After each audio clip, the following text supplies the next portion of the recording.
Hello friends, ಇವತ್ತಿನ ದಿನ ಒಮೆಗಲ್ part 2ನ continue ಮಾಡ್ತಾ ಇದ್ದೀನಿ. ಬನ್ನಿ ತಡ ಮಾಡದೆ ವಿಡಿಯೋವನ್ನು ಶುರು ಮಾಡೋಣ. ಯಾಕೆ ಇದೆಲ್ಲ ನೀನು ಯಾಕೆ ಮಾಡ್ತಿದ್ದೀಯ? ಸಮರ್ಪಣೆ, ನೀವೆಲ್ಲರೂ ನಿಮ್ಮನ್ನು ನನಗೆ ಸಮರ್ಪಣೆ ಮಾಡ್ಕೋತಿದ್ದೀರಾ. ಅದಕ್ಕೆ ನೀವೆಲ್ಲ ಈಗ ನನ್ನವನು. ನಾನು ಮನಸ್ಸು ಮಾಡಿದ್ರೆ ನಿಮ್ಮನ್ನು ಸಾಯಿಸ್ಬೋದು, ಇಲ್ಲ ಅಂದರೆ ಹಾಗೇನೆ ಇರಿಸ್ಬೋದು. ನಾನು ನಿಮ್ಮ ಜೊತೆ ಏನು ಬೇಕಾದರೂ ಮಾಡ್ಬೋದು. ಈ ಕುರ್ಚಿ ಮೇಲೆ ಕೂತಿದ್ದಾಳಲ್ಲ, ಅವಳು ನನ್ನ ತಂಗಿ. 3 ವರ್ಷ ಮೊದಲು ಅವಳು ರೋಡ್ನಲ್ಲಿ ಸೈಕಲ್ ಓಡಿಸ್ತಾ ಇದ್ಲು. ಹಾಗೂ ಒಬ್ಬ ಶ್ರೀಮಂತ ವ್ಯಕ್ತಿ ಕಾರಿನಿಂದ ಡಿಕ್ಕಿ ಹೊಡಿತಾನೆ. ಆ ವ್ಯಕ್ತಿ ಅವಳನ್ನು ಹಾಸ್ಪಿಟಲ್ಗೂ ಕರ್ಕೊಂಡು ಹೋಗಲ್ಲ, ಅಲ್ಲೇ ಅವಳು ಬಿಟ್ಬಿಟ್ಟು ಹೋಗ್ತಾನೆ. ಅವಳನ್ನು ಹಾಸ್ಪಿಟಲ್ಗೆ ಕರ್ಕೊಂಡು ಹೋಗೋಷ್ಟರಲ್ಲಿ ಅವಳು ಸತ್ತೋಗಿದ್ಲು. ನಾವು ಅನಾಥರಾಗಿದ್ದೆವು. ನಮಗೆ ಅಪ್ಪ ಅಮ್ಮ ಯಾರೂ ಇರಲಿಲ್ಲ. ನನ್ನ ತಂಗಿ ಬಿಟ್ಟರೆ ಈ ಜಗತ್ತಲ್ಲಿ ಯಾರೂ ಇರಲಿಲ್ಲ. ನನ್ನ ತಂಗಿ ಸತ್ತೋದ್ಲು. ಆದರೆ ಆ ಶ್ರೀಮಂತ ಹುಡುಗ ಆರಾಮಾಗಿ ಊರಲ್ಲಿ ತಿರುಗ್ತಿದ್ದಾನೆ.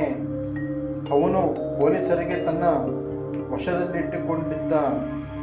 ನಾನು ಯಾವಾಗ ನನ್ನ ತಂಗಿ ಸಾಯಿಸಿರೋನು ಸಿಗ್ತಾನೋ ಅವಾಗ ನಾನು ಅವಳ ಅಂತಿಮ ಸಂಸ್ಕಾರ ಮಾಡಲ್ಲ ಅಂತ ಪಣ ತೊಟ್ಟೆ.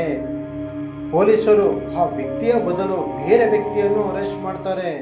ಆ ವ್ಯಕ್ತಿಯು ಕೂಡ ಖರೀದಿಯಾದ ದುಡ್ಡುಗೋಸ್ಕರ ಈ ಅನ್ಯಾಯ ನಾನು ನನ್ನ ಕಣ್ಣಾರೆ ನೋಡಿದ್ದೀನಿ.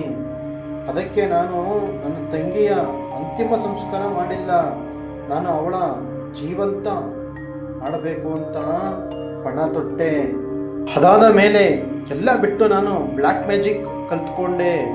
ಜನರ ಸಮರ್ಪಣೆ ಭಾವನೆ ನನ್ನ ತಂಗಿನ ಜೀವಂತ ಮಾಡಬಹುದು.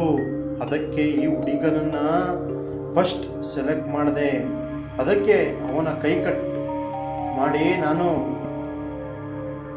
ಮನಸ್ಸು ಮಾಡಿದ್ರೆ ಅವನ ಸಾಯಿಸ್ಬೋದಿತ್ತು. ನಾನು ಅವನನ್ನು ಜೀವನ ಪೂರ್ತಿ ನರಳೋದನ್ನು ನೋಡಬೇಕು ಅಂತ ಆಸೆ ಆಯಿತು. ಮನುಷ್ಯ ಶ್ರೀಮಂತ ಆಗಲಿ ಬಡವನಾಗಲಿ ಜೀವದ ಬಗ್ಗೆ ಎಲ್ಲರೂ ಬೆಲೆ ಕೊಡಬೇಕು. ನೀವು ಶ್ರೀಮಂತ ಹುಡುಗರು, ನೀವು ತಂದೆ ದುಡ್ಡಿನಿಂದ ಮಜಾ ಮಾಡು ಕುಂತಿದ್ದೀರಾ. ಅದಕ್ಕೆ ನಾನು ನಿಮ್ಮನ್ನು ಆಯ್ಕೆ ಮಾಡಿಕೊಂಡಿದ್ದು. ನನ್ನ ತಂಗಿಯನ್ನು ಜೀವಂತ ಮಾಡಲು ನಿಮ್ಮ ಸಮರ್ಪಣೆ ಬೇಕು. ನಿಮ್ಮ ಸಮರ್ಪಣೆಯ ಭಾವನೆ ನನ್ನ ಸತ್ತು ಹೋಗಿರೋ ತಂಗಿನ ಜೀವಂತ ಮಾಡ್ಬೋದು. ಆದರೆ ನೀನು ಬಡವರಿಗೆ ಏನು ಮಾಡಲಿಲ್ಲ. ಆದರೆ ನೀನು ನಿಮ್ಮನ್ನು ಯಾಕೆ ಆಯ್ಕೆ